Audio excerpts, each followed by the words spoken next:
L'accord entre les États-Unis et l'Iran semble avoir été signé. C'est ce qu'on avait anticipé justement ce week-end au vu du flux qu'on avait vu sur les options. Quel est potentiellement l'avenir du BTC? C'est ce qu'on va voir aujourd'hui. On va parler également du flux sur les indices, le dollar. On va parler du rapport code sur le dollar également. Et que font les institutions sur les options? Juste avant de commencer, je vous rappelle que vous avez un accès gratuit au rapport code, au mentorship, au VIP sur le Discord. Ainsi justement bientôt qu'au rapport options que je vous partagerai tous les jours exclusivement pour les VIP. C'est gratuit pour nous rejoindre. C'est le premier lien en commentaire épinglé. Il y a juste à s'affilier sur nous, sur Wix, et à être actif sur la plateforme en spot ou en futur. Je vous ai fait un tuto sur la plateforme également. Ensuite, il faut juste cliquer sur le second lien, c'est le formulaire à remplir. D'ailleurs, c'est obligatoire de s'inscrire via l'autre lien, donc cliquez bien sur le premier lien. Ensuite, le formulaire, il est ici, ça vous ramène sur cette page. Vous avez juste à cliquer sur obtenir mes accès. Vous renseignez votre email, votre identifiant Wix, vous cliquez sur envoyer ma demande d'accès. À ce moment-là, il y a le lien du Discord qui s'affiche. Cliquez dessus et dirigez-vous tout simplement dans le salon inscription et rentrez cette commande /AFF. Ne vous arrêtez pas là, choisissez affiliation Wix, rentrez votre UID, cliquez sur entrée, ça vous permettra de relier votre compte Wix à votre compte Discord. Et après quelques jours d'activité sur la plateforme, vous débloquerez ici les salons VIP crypto avec les stratégies d'accumulation que j'ai lancées sur les altcoins. Et je vais rajouter d'autres actifs. Là, pour l'instant, c'est que les actifs qui m'intéressent. Et également le market review rapport code qui est disponible. Si vous avez le moindre problème, n'hésitez pas. Ici, dans le salon inscription, vous pouvez créer un ticket en cliquant sur ticket support. Là, vous cliquez sur créer un ticket et en quelques minutes, vous aurez une réponse qui pourra vous guider. Alors, pour revenir sur BTC, donc, on avait vu ce week-end, et ça, c'est important. Ceux qui n'ont pas vu la vidéo de ce week-end, je récapitule rapidement. Si vous voulez plus de détails, je vous redirige vers la vidéo de samedi. Grosso modo, on avait vu sur le marché options samedi matin, enfin, en tout cas, moi, j'ai vu samedi matin, après, je vous ai fait la vidéo, qu'on avait eu une explosion du DEX sur le marché options, sur le SP500. Alors, le DEX, en gros, ça signifie qu'est-ce qui s'est passé entre les achats de calls et les achats de puts. Ce qu'il faut savoir sur le marché options, c'est qu'on peut soit parier à la hausse, parier à la baisse, se protéger. Et il y a plein de façons d'agir sur le marché options. Mais quand on voit un spike, donc une hausse aussi énorme avec un DEX qui a été négatif de moins 21 milliards qui passe à plus 1050 ce matin, donc samedi, moi je charge cette data-là. C'est la data de vendredi au cours de clôture, ok? Et donc encore ce matin, je charge la data ici. On peut voir qu'on est déjà à 1294 milliards, mais en gros, samedi matin, je me réveille et je vois qu'on est passé de moins 21 milliards à plus 1050. Donc là, je sais qu'il s'est passé un truc. Vraiment une hausse de plus de 1000 milliards, il s'est passé quelque chose. En gros, ça signifie que énormément d'achats de puts se sont fermés. En gros, les couvertures puts ont toutes été liquidées côté institutionnel. Donc ça veut dire tout simplement qu'on avait un hedge massif qui s'est totalement fermé. Donc ça, on a l'information samedi matin et ça date de la data de vendredi soir. Donc on sait qu'il s'est passé quelque chose fondamentalement. Et du coup, je vous en parle, je vous dis qu'il serait pas improbable que ça y est vraiment cette fois-ci le deal se soit fait, puisqu'il y a eu plein de rumeurs, oui, il y a un deal, il n'y a pas de deal, machin, le lendemain, non, il n'y a pas de deal, etc. Je vais bombarder l'Iran, Trump disait.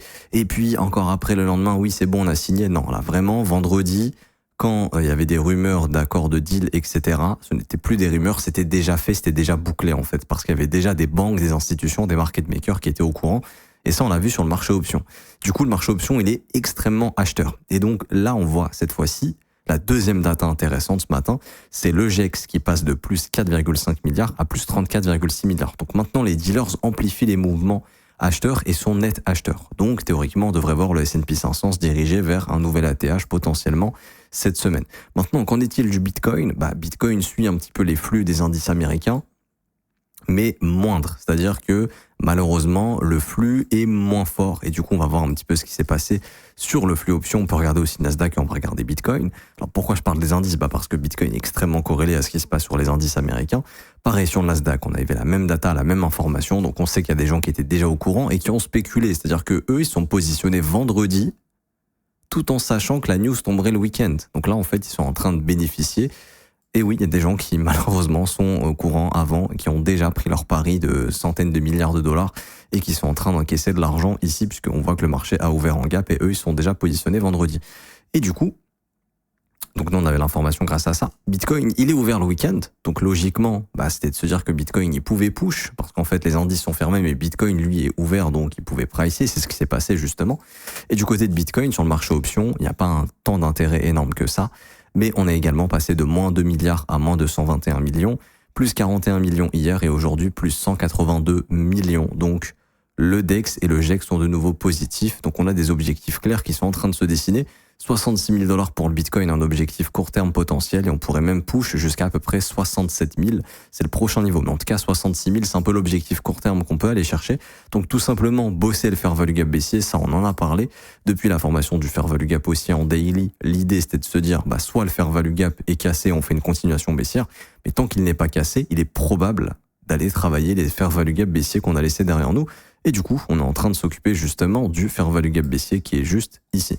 Donc ça, c'est une résistance. Est-ce que c'est bon, bottom easy, on repart to the moon, etc. J'ai envie de dire pour l'instant, non. Bitcoin reste dans un range. C'est ça qu'il faut comprendre, hein, c'est que le Bitcoin est toujours en train de ranger ici. On a eu un range avec une manipulation, une expansion. Enfin, c'est pas vraiment une expansion, mais un mouvement de repricing vers le bas du range. On a vu nettoyer les stops. Et donc là, on réintègre le range. L'idée pour moi, c'est de se dire qu'on va rester au mois de juin dans ce range et que c'est probablement le prochain trimestre qui donnera la direction. Théoriquement, de mon point de vue, au vu de cette conso déviation, réintégration, il serait plus probable ensuite d'avoir une expansion et la cassure du range, mais encore une fois, on verra bien. Est-ce qu'il faudra surveiller au lieu de dire je pense que, parce qu'encore une fois, je peux vous dire ce que je pense, mais il faut que ce soit appuyé par quelque chose.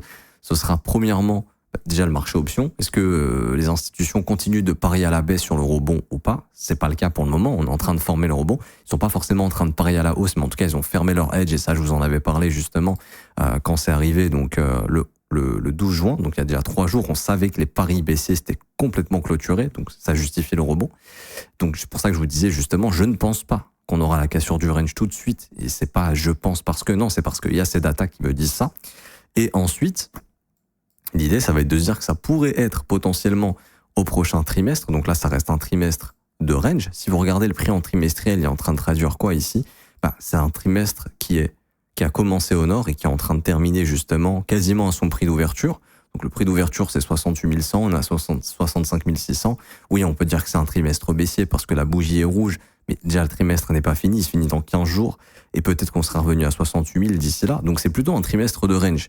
On verra si le prochain trimestre est un trimestre d'expansion ou non, expansion baissière ou expansion haussière. Ce sera appuyé par des datas, les options, le rapport cote également, qui a été publié pour les VIPs. Si jamais, je vous invite à aller le lire pour les VIPs si c'est pas déjà fait. Si vous n'êtes pas encore VIP, j'ai expliqué en début de vidéo comment nous rejoindre. Les options, bien sûr. Est-ce que ça va parier fortement à la hausse ou est-ce que c'est juste closing de hedge? Et troisième chose que j'allais dire, et c'est pour moi la chose la plus importante en réalité, c'est est-ce que l'intérêt va revenir dans le marché? Il n'y a pas d'impression de stablecoin actuellement. Si on veut relancer une tendance haussière, il faut qu'il y ait de l'argent frais qui rentre. Les ETF aussi, j'ai oublié d'en parler, je sais pas si je l'ai dit, mais les ETF ont arrêté de vendre, on en parlait. La pression vendeuse sur les ETF depuis qu'on est venu sur le bas de range à 60 000, ça s'est totalement éteint, ça s'est drastiquement calmé. On a même des inflows vendredi, plus 85 millions. Bon, c'est pas avec ça qu'on va aller sur la lune, mais les vendeurs ont arrêté de vendre sur le marché option. Et deuxièmement, est-ce qu'on aura de l'argent qui rentre? S'il n'y a pas d'argent qui rentre, ce qui est le plus probable, c'est potentiellement de venir retravailler ces fair value gap, de consolider et puis ensuite potentiellement de casser les ranges. Par contre, si on se retrouve avec des grosses impressions de stablecoin, là on pourrait spéculer sur éventuellement bottom easy, ce qui est trop tôt, encore une fois, pour spéculer là-dessus. Et du coup, quand on regarde un petit peu sur le graphique, weekly, etc., pour moi, on va être dans le retravail de cette zone de fair value gap ici, tout simplement. Donc ça s'étend jusqu'à 72 500, je ne sais pas si on ira jusqu'à 72 500, mais il faut se dire quand même que sur cette baisse, on a créé de gros fair value gap qui plus est sont vectoriels, donc il serait probable de revenir bosser cette zone de prix. Et ce que j'aime bien faire, c'est regarder souvent où sont les 38,2, déjà ça peut être un premier objectif de rebond, 68 200, ça me paraît pas extravagant puisque ça correspondrait à ce fair value gap et c'est un petit peu les objectifs que sont en train de nous donner le marché option à court terme. Donc voilà, pour l'instant, on parle de rebond, parler d'un bottom définitif, c'est beaucoup trop tôt. Faudra voir si c'est appuyé par des impressions de stablecoin, de l'intérêt sur le marché crypto, etc., etc. Ici. Ensuite, pour venir sur le marché globalement, c'est ça qui est important. Le pétrole qui du coup est en train de casser sa contraction baissière ici. Prochaine étape, théoriquement, 74 $. Plus le pétrole baisse, plus on va pouvoir justement pricer potentiellement des baisses des taux, ou au moins ne plus monter les taux serait déjà pas mal. Ça sera à surveiller. Je vais vous charger ici les news échos de la semaine. Rien de très très intéressant, sauf la hausse des taux aujourd'hui potentiellement attendue du côté du Japon, mais c'est déjà pricé parce que le prévisionnel est déjà annoncé depuis très longtemps. Et ensuite le FOMC de mercredi 17 juin. à surveiller également. On verra ce que la Fed nous dit. Ça va être l'un des FOMC, à mon avis, les plus importants. Pas au niveau des taux, en fait. On sait très bien qu'ils vont pas baisser les taux, ni les monter. En tout cas, très probablement, ils vont pas les monter. Le marché s'attend à aucune hausse de taux. Il y a 0% de chance, d'après le marché, de monter les taux. Mais ça va être intéressant de voir ce que va dire justement la Fed. Et j'ai envie de voir ce matin, suite à la chute du pétrole, on est à 49% de monter les taux. Donc on est passé de 70 à 49, ce qui est plutôt intéressant. À noter encore une fois que quand on combine les informations options et cotes sur le dollar, le rapport cote de vendredi annonçait déjà que de gros shorts se sont ouverts sur le dollar index. Donc les institutions, pareil, ont déjà spéculé sur le fait que le deal allait être fait et que les prix du pétrole allaient baisser très probablement. Donc hausse des shorts de 168% du côté des asset managers, c'est quand même pas un signal anodin. Les mecs se couvrent sur le dollar, ce qui est tout à fait cohérent ici. Alors à mon avis, le dollar pourrait venir récupérer les stops s'il le voulait. Éventuellement, si jamais revenir prendre les stops là dans le fair value gap mensuel, mais tant qu'on ne remonte pas les probabilités de monter les taux, si par exemple le deal capote, etc., oui, le dollar remontera en flèche, éventuellement, mais en tout cas là dans l'idée c'est de se dire qu'il serait possible de venir bosser le fair value gap et ensuite pourquoi pas de finalement rester dans le range encore quelques temps. Bref, on verra un petit peu la suite que prendra le dollar, mais théoriquement la baisse du pétrole devrait ne plus donner de pression haussière sur le dollar. Au mieux du range de la conso, je sais pas, mais pas des expansions haussières puisque on ne montera pas les taux si le dollar baisse bien, enfin si le pétrole baisse bien. Et si on a vraiment un accord définitif, sait-on jamais, peut-être que dans plusieurs semaines l'accord sera rompu, j'en sais rien, mais en tout cas pour l'instant c'est comme ça. Et du coup je voulais venir sur Ethereum. Ici, hop. Donc Ether, je ne pense pas nécessairement que ici soit le bottom définitif, mais la zone est une bonne zone de rebond. À mon avis, on va venir bosser le fair value gap 3 jours qu'on a identifié et une bonne partie du FVG weekly probablement avec un pullback de range. Donc là, on a cassé le range sur Ethereum, donc on peut s'attendre à venir retravailler les swing lows et toute cette zone de résistance probablement. Je dirais entre 1930 et 1720, on y est déjà. Et bien sûr, le fair value gap 3 jours ici qui s'étend jusqu'à $1838. Encore une fois, c'est pas parce que je pense que le bottom n'est pas in sur Ethereum que c'est pas intéressant de l'acheter. Ethereum à $1700, c'est dans les zones de rechargement très long terme. Ici, on est dans la zone de rechargement long terme entre les 1900 et les 1100. Ce sont des zones d'achat long terme. Si vous pensez un jour qu'Ethereum cassera son range au-delà des 5000, personnellement, c'est mon avis, je pense que ça arrivera. Donc c'est pour ça ici que j'estime qu'on est dans des zones intéressantes. Maintenant, je pense que si je devais spéculer sur un bottom définitif, je le verrais plus sous le plus bas de 2025, sous les $1384. Ça me semble être les zones potentiellement à aller chercher. Donc ce à quoi m'attendre, éventuellement un rebond. Et puis je pense qu'on viendra livrer les 1384 et que c'est sous ces niveaux qu'on sera sur des zones intéressantes côté institutionnel. Je surveillerai également le rapport code Bitcoin et Ethereum. Est-ce que les institutions se repositionnent à l'achat ou pas? Ça, c'est ce que je vais surveiller. Côté option également sur Ethereum. Pas de grand intérêt, c'est surtout Bitcoin qui est tradé par les institutions, mais on dirait bien que $1750 semble être un objectif à aller chercher. Je ne sais même pas on est à combien, 1718. Donc on dirait bien que le rebond n'est pas fini de ce que dit le marché option.